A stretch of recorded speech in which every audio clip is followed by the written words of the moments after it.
Hello everyone, and welcome to tonight's episode of Beginner Breakdown.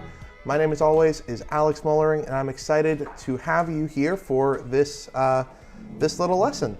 So, for those, especially those living in the United States, we have the Thanksgiving holiday coming up, and one of the things that I think, whether you're in the States or not, that we can all agree on is that good food means a good time.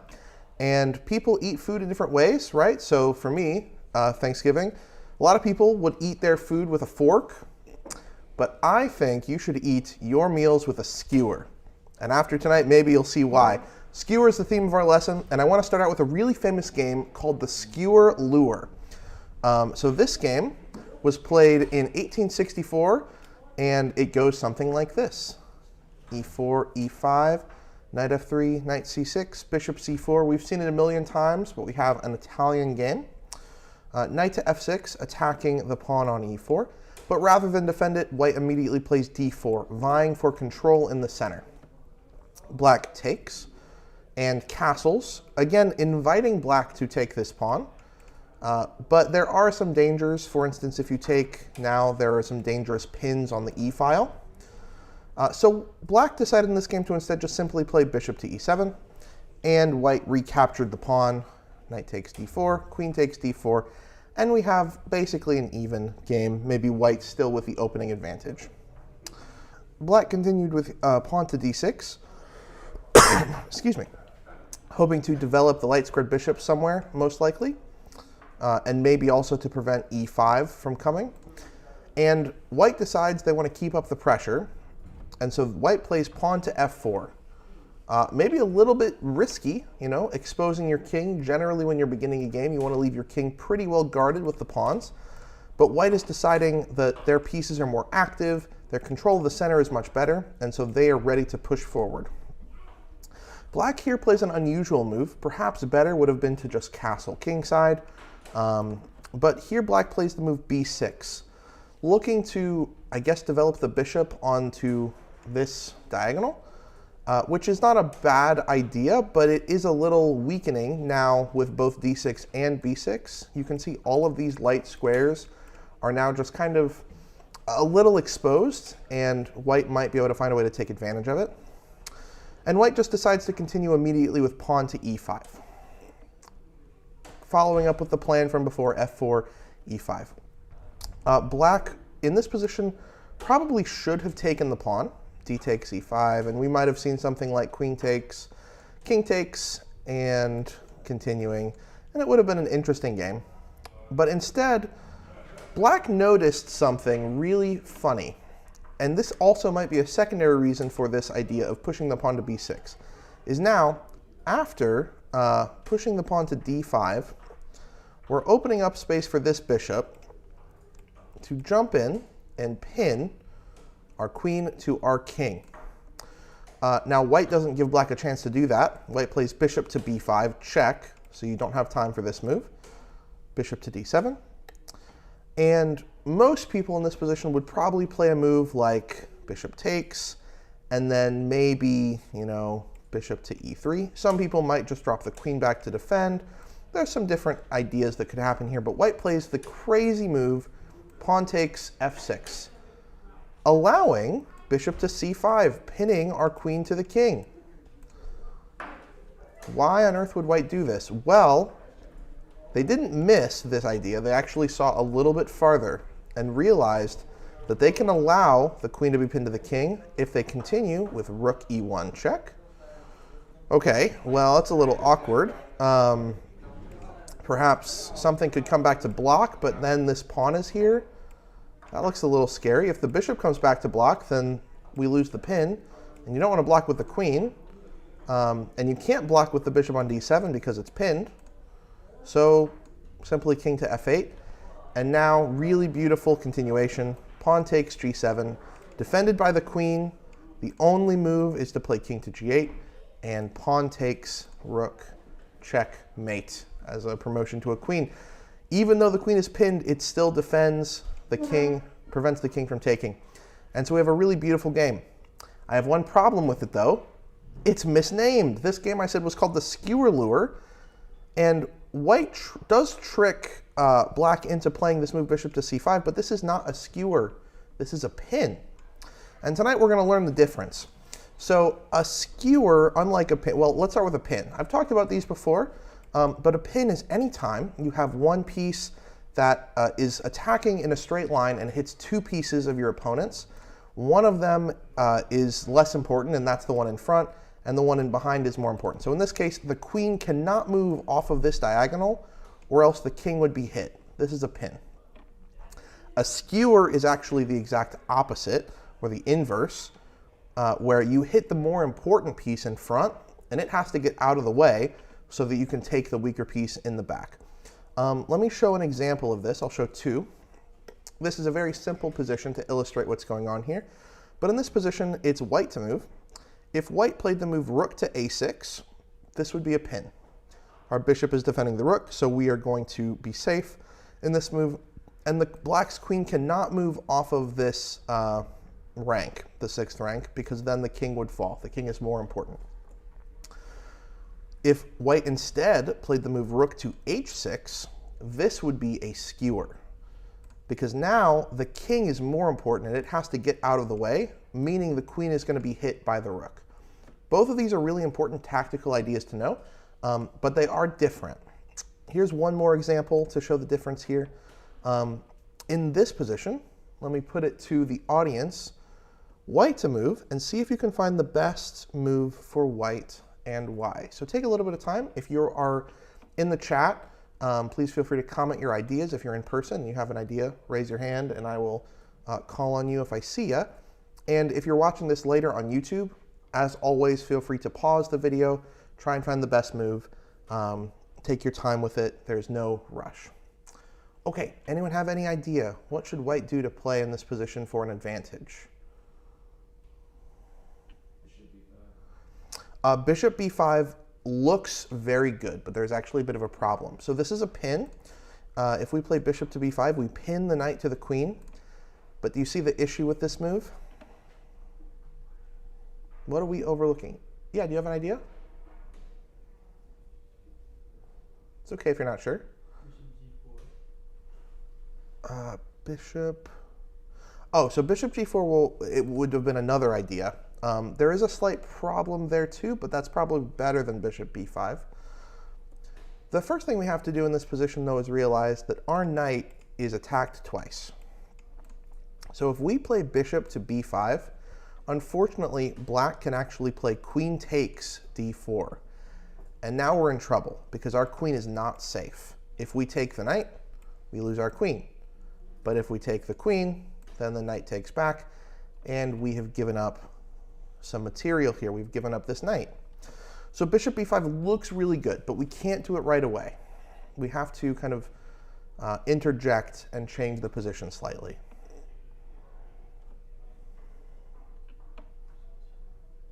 Yeah, go ahead. So bishop g4 also looks very good. I think this move is better because you are now hitting the queen directly. Although once again, I am a little worried if they take our knight. It might get a little complicated. I can imagine black takes our knight, we trade queens, we take their rook, and they take our bishop. So we're going to trade queens, but we're going to give up our knight and our bishop for the rook. And generally, when we think of the pieces in chess, we think of them in terms of like points. So I would say a knight and a bishop are both 3 points. Together, that'd be 6. The rook is only 5, so it's pretty close. But I would prefer to keep a knight and a bishop instead of getting a rook. So not a bad idea. Anyone have any other guesses in this position?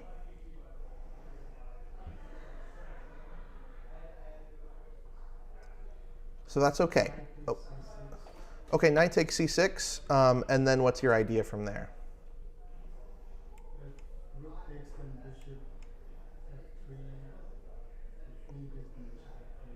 Yeah, that looks pretty good. If queen takes?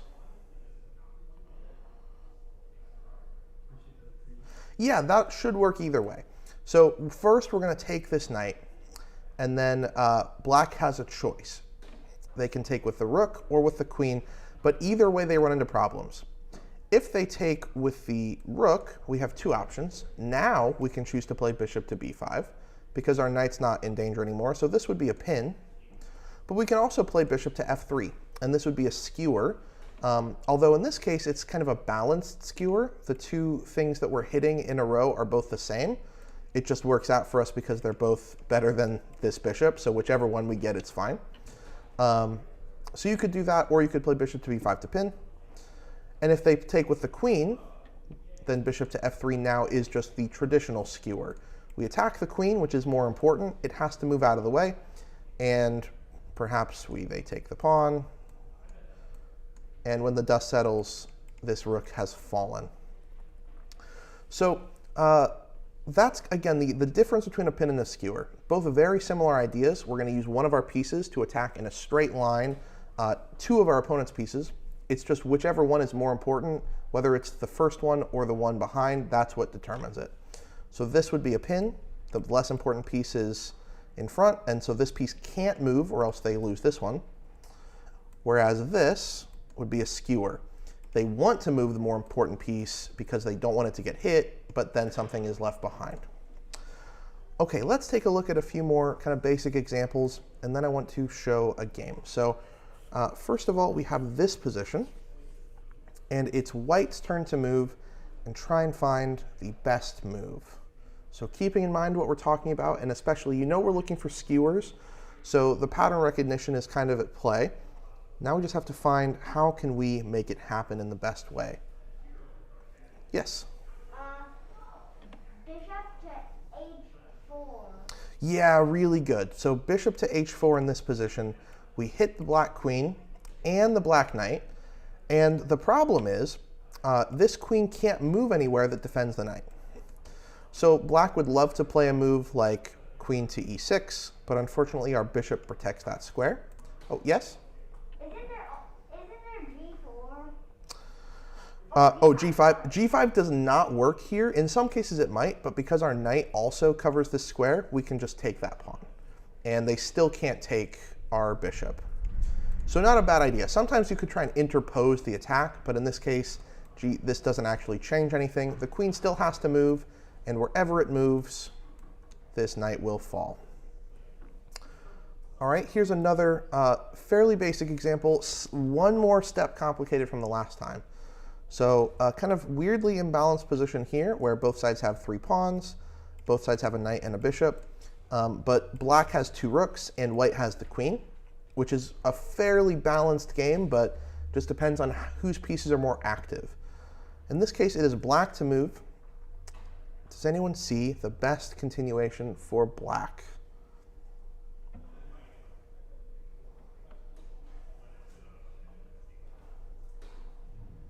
Go ahead. Okay, so I think that I really like knight takes after 3. Okay. So far I've analyzed bishop takes, and that loses immediately because it's actually also skewer, and if king takes, I think there's another skewer with bishop to d5. So you've come up with most of the idea. So it's actually slightly different in the first one. So you are correct. If we take on f3, then white has 2 options. They can either take back with the king or the bishop. They can't really take with the bishop, though, because not a skewer, the bishop is pinned to the queen. If the bishop were to move, the queen, which is more important, would get taken. So they don't want to do this. But unfortunately, taking with the king allows, as you said, bishop to d5, skewering the king and the bishop. And in this case, even though the king can move somewhere to defend the bishop, that's probably not a good idea, because then we're going to end up being able to trade our rook for the queen. Well, our rook and our bishop, but we'll be left with a rook. So this would be very, very good for us. And again, we found our skewer first by trading these pieces, so a nice forcing move. And then after white recaptures, we attack the more important king, force it to move, and win this bishop. Okay, now that you have the basic idea of what a skewer is, I want to look at a quick game, and then we're going to look at a bunch of examples from other Grandmaster games. This is a pretty short game between Bobby Fischer and Stepans in 1957, where Fischer finds a really, really nice idea that involves a skewer. Okay, so Fischer had white, and he played e4. c5, so we have a Sicilian, and some fairly normal moves, taking in the center. And black has achieved the idea of the Sicilian of trading this side pawn for one of white's center pawns, but white does have more center space. Knight to f6, attacking e4, and knight to c3, defending. g6, opening up this diagonal for the bishop. Bishop e3, knight to c6. f3, giving a little more support to the center, perhaps opening up a home for this bishop on f2, maybe. Bishop to g7, queen to d2, castles, bishop to c4, developing a6, and queenside castles. Both sides have almost all their pieces developed. Black has yet to develop this minor bishop, but they're both castled, and the game is fairly afoot. Queen to c7, and bishop to b3. This move is kind of anticipating two things. So Fischer plays bishop to b3 because he's worried, one, that this move b5 is going to force that, and also, now that the queen is on c7, if this knight is to move, then the queen will attack the bishop. So he doesn't want to allow that discovery. He just drops the bishop back, and black plays a very normal-looking move. Unfortunately, it has a problem. Pawn to b5, looking to expand on the queen side, perhaps to develop this bishop to b7. But here, white has a fantastic, fantastic idea. I'm not going to make you try and find it, but if you want to, feel free to take a quick look. If you're online, always feel free to pause, but see if you can find the best idea for white. But if you can't find it, don't worry too much. Does anyone have a guess? What might you play if you were white in this position?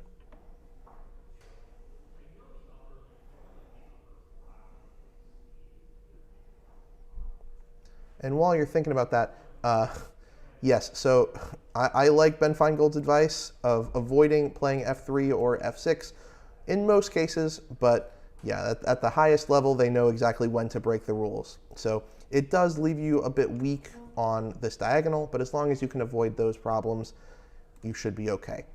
Still better safe than sorry. Do you have an idea for this position? No, but I just want to point out there actually isn't any weakness along the h4 to e1 diagonal because there's nothing to attack. Yes, so that's why f3 was okay in this position, because this was actually a little earlier. So back when f3 happened, the main things you want to look out for are these pieces that can attack on this diagonal. And since there's a lot of kind of just junk in the way, it's going to be a hard time for black to open up the position enough to make this attack worthwhile, whereas white only has to play 2 moves to get their king out of danger. So that's a really good point. Something is only a weakness if your opponent has a means of attacking it. Okay, back to the position in question. The move here is actually not that hard to find, but it's the reason that's tough. Bobby Fischer decides to trade knights on c6 because now, since b5 has been played, instead of being able to take back with the pawn if this was captured, so in this position, if we decide to take this knight, then simply the pawn captures. Now the queen has to take, which means that the queen is lined up with the rook. And so we would love to play this move, bishop to d5, but there's a problem. They'll just take it with the knight. So how does Bobby mitigate that problem? He finds the really stunning move, knight to d5. So simple, so elegant, and now black has 2 problems. If you take the knight, then we get this skewer, attacking the queen and then the rook through it. If you don't take the knight, then we go knight to e7 check and fork the queen and the rook. And if you don't really allow either of those, which is what happens in the game, so again, instead of knight takes d5, this would allow a beautiful skewer of the queen and rook. And so in the game, the move that Stepans played was king to h8, allowing knight takes e7, but just getting out of this fork. So he's going to admit he's losing a pawn, but that's not enough for Bobby. Bobby actually plays knight takes f6, because now, if you take back the knight, the skewer still remains, and Bobby will pick up the rook maybe for the bishop, maybe for free.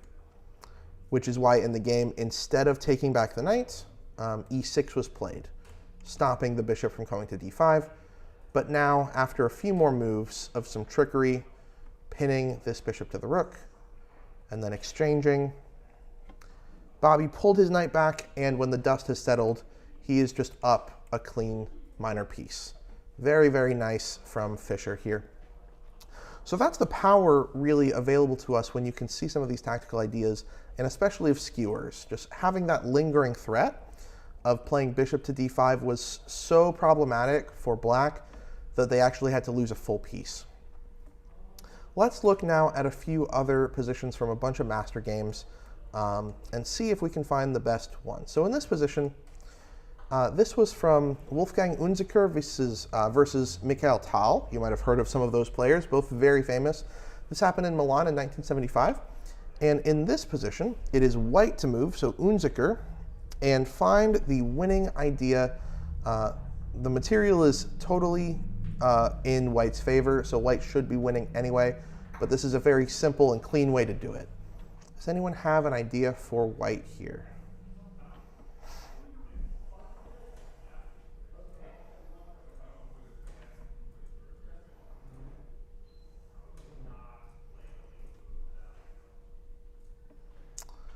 Someone in the chat here, Toll, I believe is your name, has a suggestion of white taking the bishop. So white plays queen takes bishop.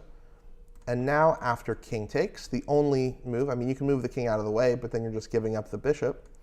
After king takes, bishop to f4, and we pick the queen back up. We just happened to gain a bishop in the process. So again, to look at that ahead of time, we are going to win both, trade the queens, but win this bishop. We get rid of the bishop, and now notice that this king, because it's on the diagonal, has no space to move that is able to defend the queen, so he's not going to be able to win this bishop. Something like this, we simply capture.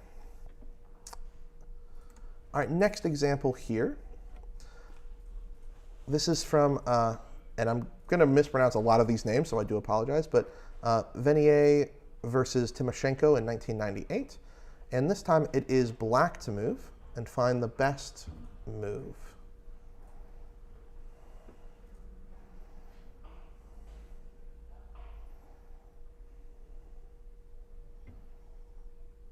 Again, no, we're looking for skewers. So you're trying to line up some of your opponent's pieces where a really important one is in the front and a less important one is behind, and find a way to take advantage of it.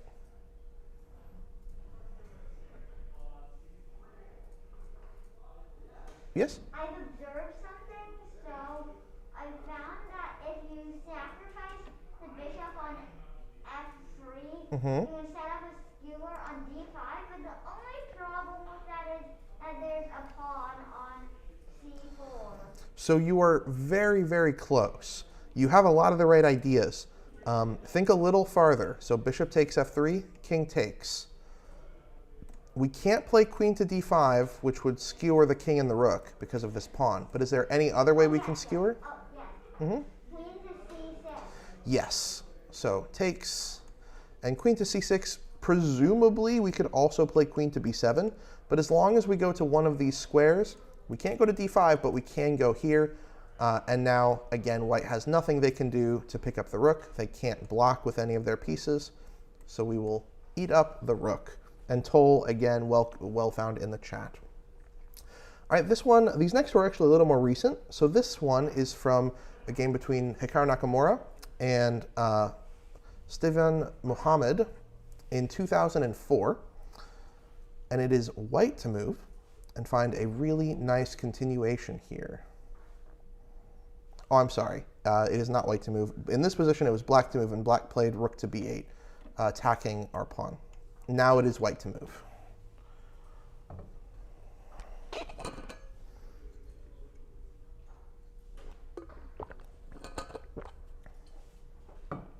Yes. Okay, what's your continuation after king takes? Very good. So here, rook takes d6, and Ted Bradley in the chat, well found as well. Really nice, stunning material exchange sacrifice, but we're going to get it back because now bishop to f4, we line up the king and the rook. Well done. The king again has nowhere to go to save the rook, and white is up a full piece. This one is actually kind of fun. So in this position, black played bishop d6, and it's white to move here. This was between Viswanathan Anand and Vasyl Ivanchuk in 2005. So again, some very, very strong players. And Anand with white went on to win this game, but he did it in a way that was a little more complicated. There's actually a very simple way to win this game quite easily. See if you can find a winning idea. Yeah, go ahead. Unless this is wrong, I think there's rook to a7 check. Okay. And then after, wait, so king goes somewhere, and then you take the pawn with your queen is right now hanging. And you win a pawn, I think. Yeah, so this is very close to what happened in the actual game. So rook to a7 is the move Anand decided to play, and this is winning. So this is a winning idea. After king to b6, he played rook e7 with this nice idea that now, he's trying to simplify this material, even though it's a sacrifice. Bishop takes, queen takes, trading queens with the idea that now his pawn is going to become a queen, and unfortunately, Ivanchuk is just not quite fast enough to make one of his pawns help out. White is just in time. But there is an even better move. This move also is winning, so your move is fine. But the best and simplest move here is found in the chat by Charles J. Thanks for commenting. And it's actually just playing immediately queen takes f7 after bishop d6 attacking the queen, immediately sacking. Because now, after queen takes, we still have rook a7, and this time it is a skewer.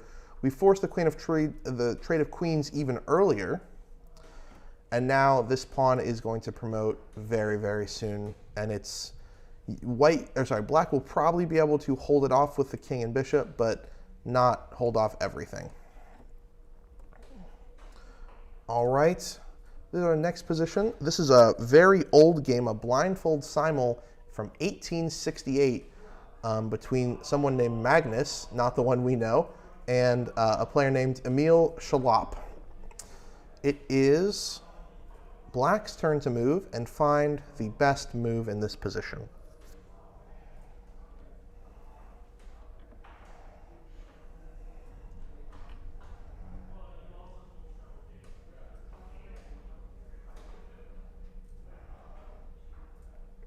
And remember, if you're having trouble, you want to try and find a way to line up your opponent's pieces so that, in this case, for a skewer, one of them is more important and sits in the front, and you can attack it, force it to move, and then take the weaker piece behind. Yeah, what's your idea? You sacrifice your rook on e4. Mm-hmm. After the queen takes, you play bishop to c6, skewering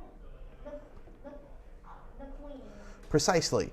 And Charles J. once again in the chat, well found as well. Rook takes e4, sacking the rook for the bishop with the idea that after queen takes, now bishop comes to c6 and skewers the queen and the rook. The queen has to get out of the way. Wherever she goes, we will take the rook. Really well found. And to you as well, Toll, in the chat. All right, this is actually not from a game, or maybe it is, but not that I know of. But there's a really cool feature if you go to leechess.com where you can actually practice some of these. And I found this example on Leechess's practice for skewers. So in this position, it's white to move and find the best move.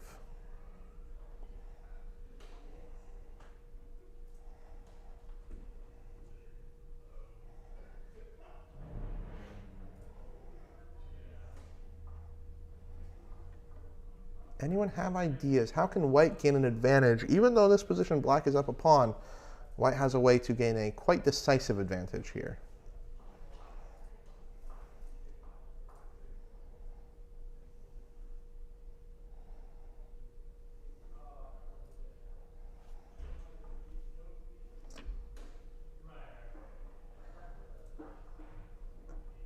All right, a few people in the chat are suggesting some really good ideas. Ted Bradley, Joe Costa.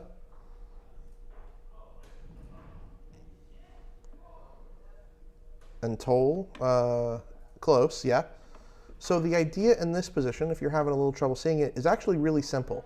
Some of the other ones, we've been using some forcing moves, checks and captures to manipulate our opponent's pieces to where we want them to go.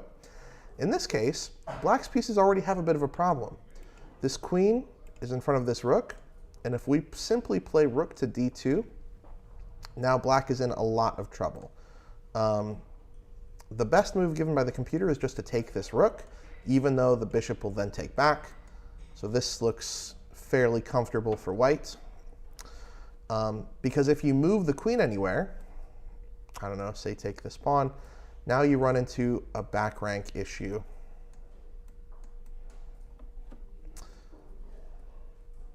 Perhaps you can move the queen a little better, maybe to help support that back rank, but even still, you will be losing some material. So it doesn't have to be that you force it. Sometimes your opponent can just put pieces in the same row, and we can find ways to abuse them because the more important one is in front. All right, now these examples are going to get a little bit harder. I think so far we've been doing kind of easy mode. These ones are a little tougher, so if you're having trouble with any of them, that is okay. So this was from a game between Salov and Terentev in 1982. And the way this game went, so white, I don't remember where this rook came from, but it just came to e7, attacking the queen. Black pulled the queen out of the way, pawn to d7, hoping to maybe play rook e8 in the future or do something else to cause some problems here for black. And so black plays rook t8, just getting in front of the pawn and hoping to keep it at bay for a while. But in this position, white found a really nice way to win the game quite simply. So see if you can find the best move here for white.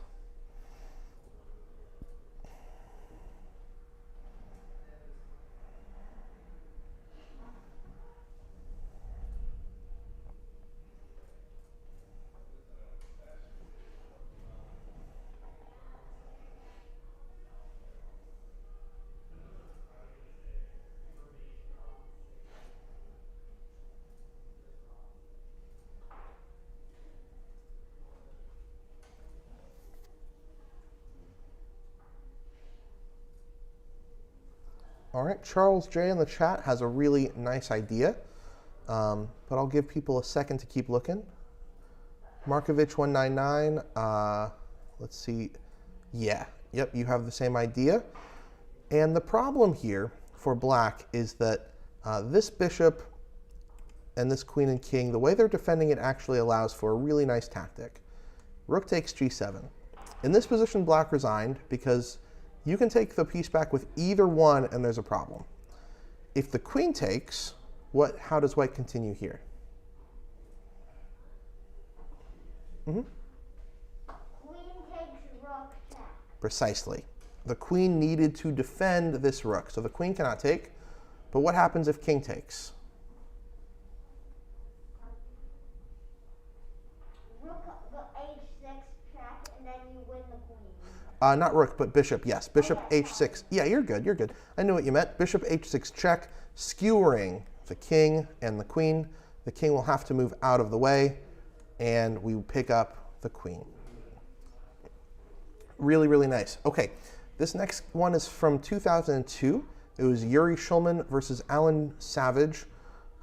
And in this position, black played rook to e3, a really fascinating move, attacking the queen and allowing bishop takes e3. But there is a slight problem with bishop takes e3.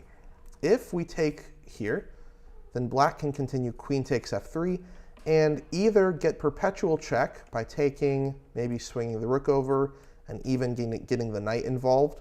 And this can get very dangerous for white's king. Or, yeah, it's either perpetual or a checkmate. So you cannot take this rook. But white found another idea that allows white to turn the tables in this position. So this is another harder one. It might take you a little bit of time. And hello to, I'm going to mispronounce your name, Juan Nguyen in the chat. Welcome. Sorry if I mispronounced that. Always happy to have you. We're trying to find the best way to win this game, and it's going to involve a skewer in some way or another. So whenever you're looking at a position, I always recommend using your forcing moves, checks and captures, because those are going to be the quickest you can calculate and see whether it works or not, and you can move on to something else. But keeping your tactical vision in mind, how we can line pieces up, see what you can come up with here for white.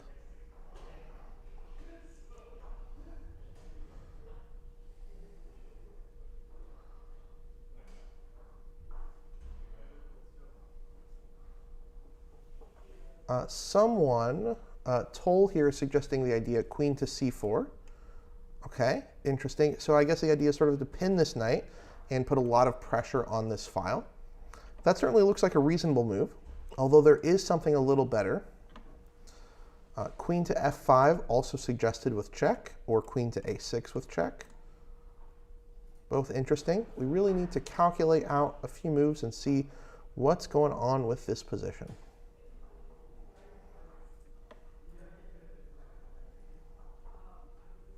Rook c7 suggested as well.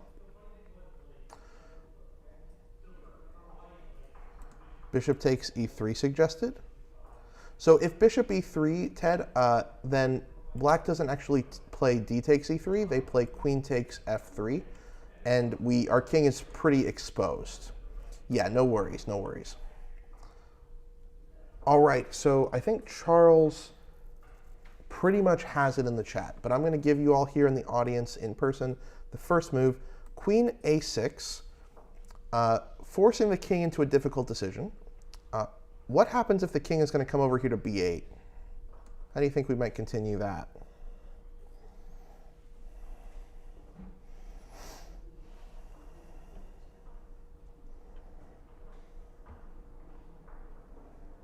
Mm-hmm. I think it's made in two, if I'm correct. Rook to b5 check. Okay, and then? The king, I think, wait, isn't that just... So it's not checkmate because they can block with the knight. So, they block? mm-hmm. You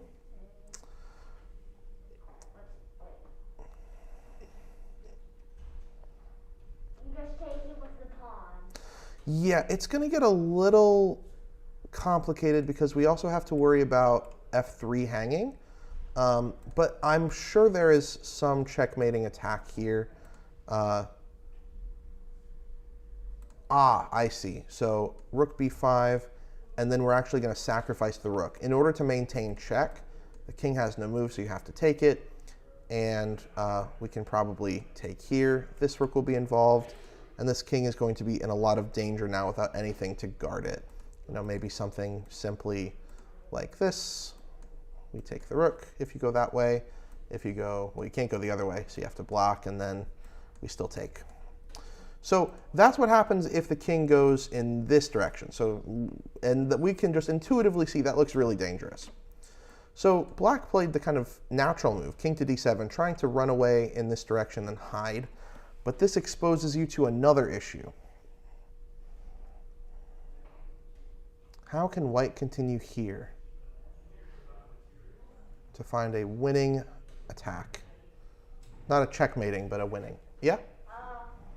Rook takes c7. Okay, knight takes. So now you take it. Wait. Yes, you take again. Okay, take again. King takes. And then queen to a7. Really, really good, yeah. So all the way back in this position, Savage calculated correctly that white cannot take the rook, but he missed that after queen a6, there is now threats of a skewer because of where this queen and king are lined. Sacking the rook, a second rook to win the queen. The king moves somewhere, anywhere. We pick up the queen. This rook is in danger, and white went on to win this game. All right, here's another one with Unzicker. In this case, he has the black pieces.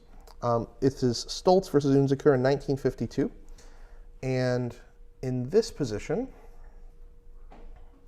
yes, in this position, this is another harder one. It is black to move. Black is going in this direction, so we're promoting this way. And see if you can find the best idea for black.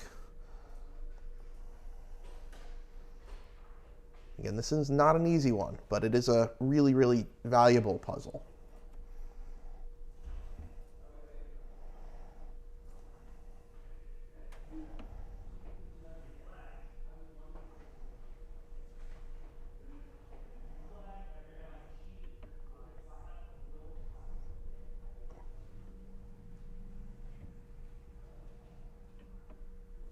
And if you're not sure but see some of the ideas, also feel free to kind of comment or ask about them. Yeah, so Charles, again in the chat, really doing quite well. Noticing that this queen and king are in the same line. Is there a way we can exploit that? Ferdisert also finding it. Let me ask, what happens if we just play queen to g4 here? This looks like a skewer, right? We're going to skewer the king and queen. Does this work? What do we think? Is this the winning idea for black? Or is there a problem with this?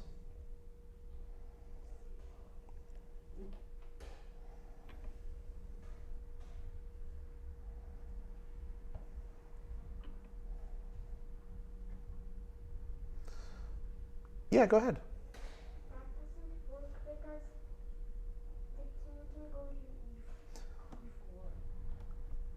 Well, if the king goes to e4, then we would just take the queen.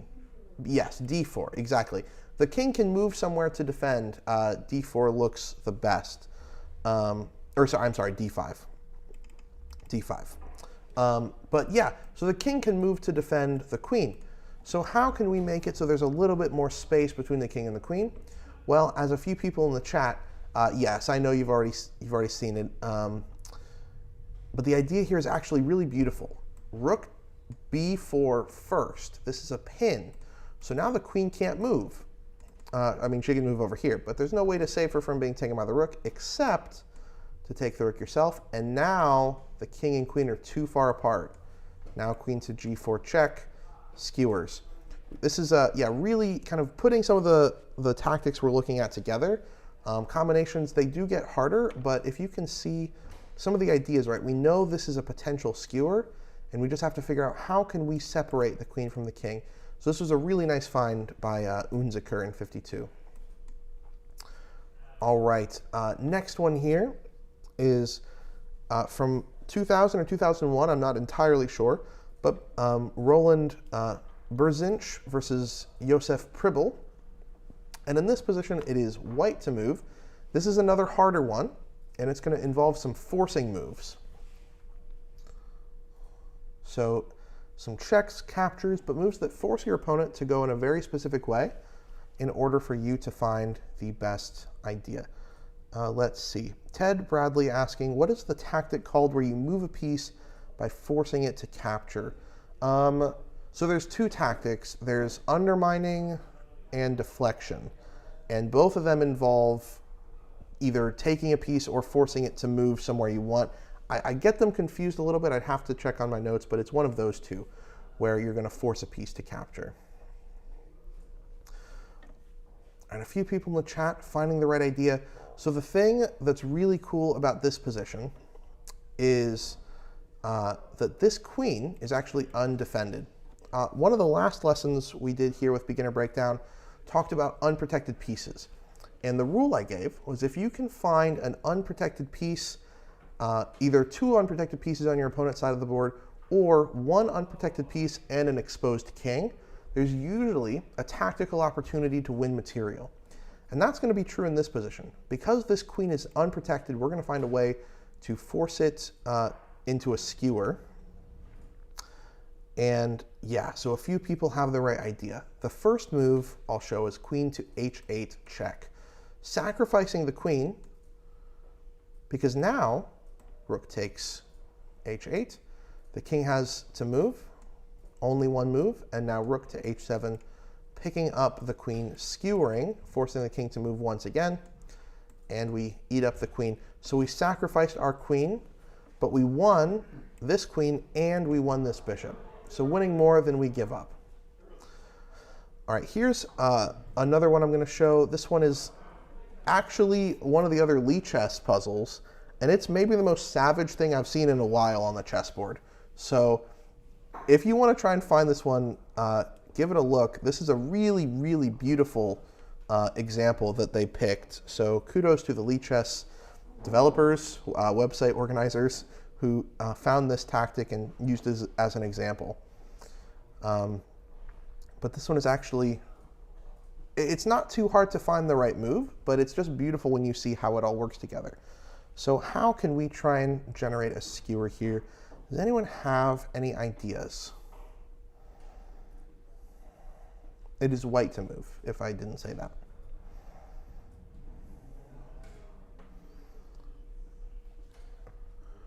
Okay, the Smasher has a suggestion. The Smasher Online, I like the name, maybe Smash Bros. Rook to A8, attacking the queen, with the idea that what happens if the queen takes the rook? What would we do in this position? Yeah, bishop to F3, skewering the king and the queen. So we know if we play rook A8, that now our rook is actually protected. You can't take it. And this is where this one gets so fun. Because now that you know you can't take this rook, you want to look at every other line. So this is where some of the kind of visualization and calculation comes in play. If we play this move, where else can this queen go to try and hide? It can't stay on this file, so where else can the queen go? The white diagonal? Yeah, anywhere on this diagonal, and it can also go here. So we have to look at every one of those squares. And here's where it gets fun. So this looks like an option. You can't go to F7 because the bishop covers that, so we'll skip it. E6, D5. Oh, you can't go to D5 because of the rook, so that doesn't work. C4 or A2. You can't go to B3 because of the pawn. So we're looking at really 4 different moves with the queen. Queen to H7, queen to E6, queen to C4, and queen to A2. Let's take them one at a time. What happens if the queen goes to H7? How do we continue here?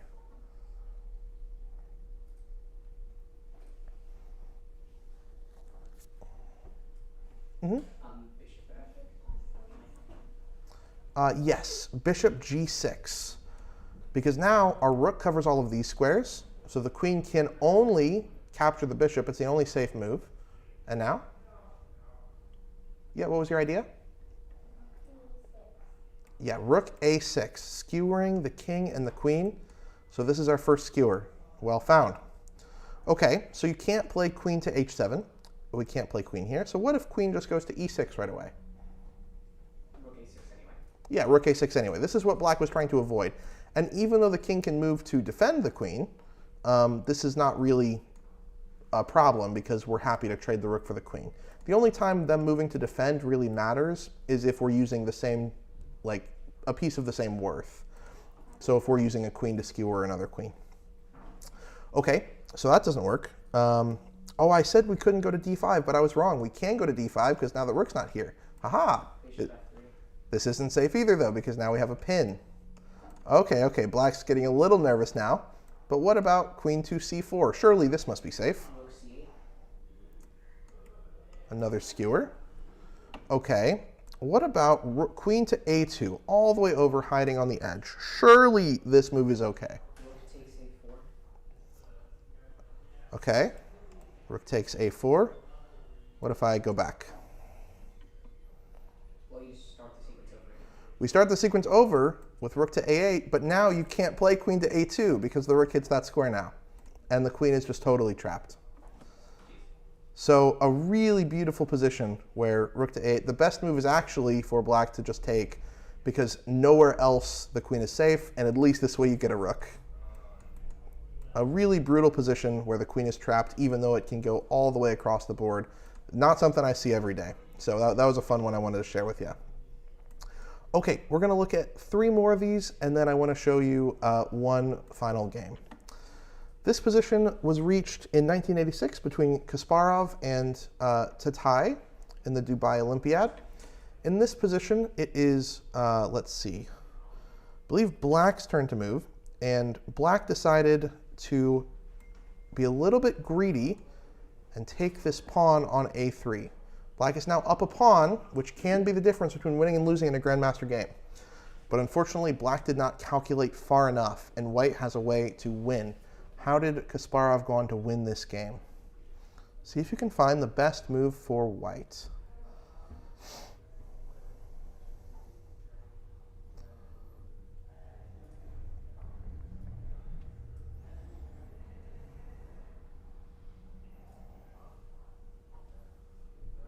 Yeah, what's your idea? I think there is a fork, but we're looking for skewers. Queen to h6 is a fork, I think. Okay, so we are forking the king and pawn, so we can win a pawn back. I mean, we could also maybe win this pawn here. But okay, so queen h6, where's the king going to go?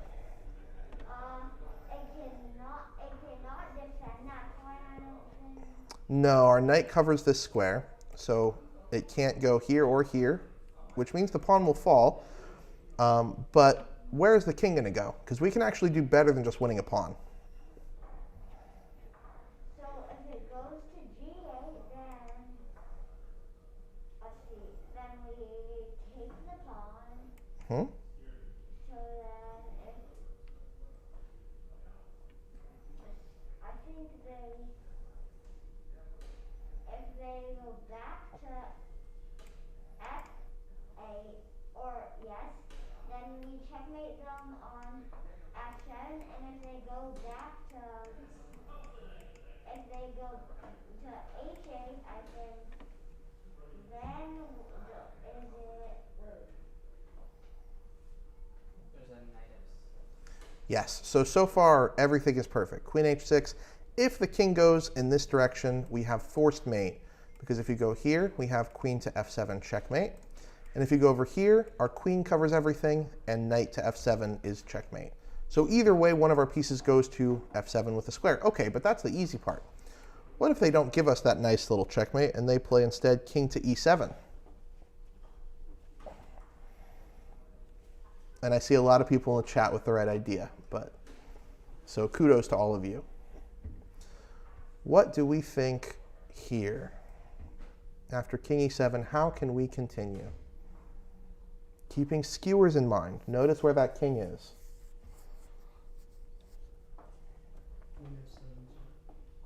Queen where, I'm sorry? F7. Yeah, g7 check, okay. And yeah, a slightly complex position. Again, we have to ask ourselves, where can the king go? In this case, it's only got two options. It can either take the knight or go to d8. If it goes to d8, then the same problem is going to happen. But let's start with saying they just take the knight, which is what happens in the game, actually. Yeah, here, queen f8. We've lured the king onto this square, and now they're in trouble because we have that skewer.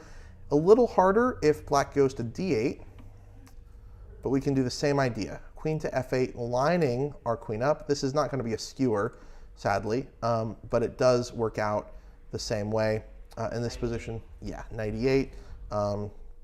Presumably also knight b5 works. Either way, we are going to call a discovered check and win the queen. So noticing how we can line up our pieces with our opponents is really useful, especially for skewers. Okay, a few minutes yet. I'm going to skip the next two puzzles because well, here, let me show this one. I'll show this Capablanca puzzle because it's quite beautiful. If you are at home and want to take a second to pause, feel free. This is a really fun one. I highly encourage it. But Capablanca, it's just hard to beat a Capablanca puzzle. In this position, he plays to invade this territory. He sees a few things going on. Sees this rook especially. He sacrifices his rook. Pawn takes. Bishop takes. And black chooses not to take with the knight because then we will take back with the rook. And you actually cannot stop rook to h8. We will just play rook to h8 almost guaranteed next move or very soon thereafter, and the king is almost checkmated, and we're certainly winning a lot of material. So king to e7, but now queen to g7, skewering the king and the rook. King goes to e8, and instead of taking, he plays queen takes g8, king to d7, queen to h7, check again, skewering the king and the rook. But this time it allows queen to e7. Why does he do this? Because now bishop to f8, a double skewer. Now he's skewering the queen and the rook. And after queen takes h7, the original skewer returns, and white is winning. A really beautiful puzzle. I just wanted to share that one with you. It doesn't matter that black gets this bishop because white's bishop is more than enough with their rook stopping the king from ever doing anything, and black's rook is actually really terrible on d6. But now I want to show you, at the beginning of this lecture, I showed you a game called the Skewer Lure, which didn't actually use a skewer, it used a pin. So this game I'm going to call the true Skewer Lure. This was in 1860 between Smith and Derrickson, and it's a really fun one. We're going to look at black's perspective here to finish it out. So e4, e5, bishop c4, bishop's opening, but we're going to transpose into the Italian, which we saw before. Castles, bishop c5, pawn to d3, d6, bishop g5, pinning the knight to the queen, and bishop g4 doing the same. And now h3, and black plays a really interesting move. Objectively, it's probably not the best, but this was the 1860s, a more romantic era where sacrifices were a little more common. h5. And this is kind of a sort of variant on like the hook trap. The idea is black is actually quite happy for white to take this bishop, which is what they do, because it opens up this rook to help attack the king. And using our knight, our bishop, our pawn, and the queen, black is going to try and deliver a mating attack in exchange for the material. White plays knight to h2, pawn to g3, and notice that the f pawn is pinned, so you cannot take it. So knight returns to f3. And in this position, black plays an absolutely stunning move that retains, that actually gets a significant advantage. I think there's two moves here that are acceptable, but one of them is like +5 or +6. The other one's only +1 or 2. So take a second if you want and see if you can find the absolutely stunning move in this position. Knight takes e4 is a really good guess. This is kind of a variant of like the Legals mate, where you kind of do this sacrifice, allow the bishop to take the queen, and follow it up with like some kind of checkmating attack. I think we just are going to run out of firepower because they can, you know, sack a lot of material in order to make up for the fact that they've won a queen. And I think black just barely survives. But you're really close because the actual move is knight to g4. Doing something very similar, but also controlling h2, which we will see does become somewhat relevant. White continues by taking the queen. I mean, if you can take a queen, usually it's a good idea. Unfortunately now, bishop takes f2. Rook takes, g takes f2, king f1, and we have a skewer. Rook to h1, skewering the king and queen. Okay, king e2, rook d1. And now wait a minute, we did manage to skewer, but we also had to give up our queen to do it. So surely white is going to be okay. In this position though, instead of taking the rook, white played knight f to d2, because if you take the rook, we promote and we get our queen back. So that's no good. So knight f to d2, stopping, knight b to d2 would have been much better. Knight f to d2 is the move played, but he didn't want to play this because then you hang this rook as well. So this knight now comes to guard the promotion square, and unfortunately now, knight to d4, king takes rook. Knight to e3, only move, king to c1, and the Pony Express walking all the way to c1. This king has no squares, and even though we didn't get to promote this pawn, we didn't need to. So I'm going to call that game the true Skewer Lure, tricking white into giving up their queen, and then following up with this really beautiful checkmate.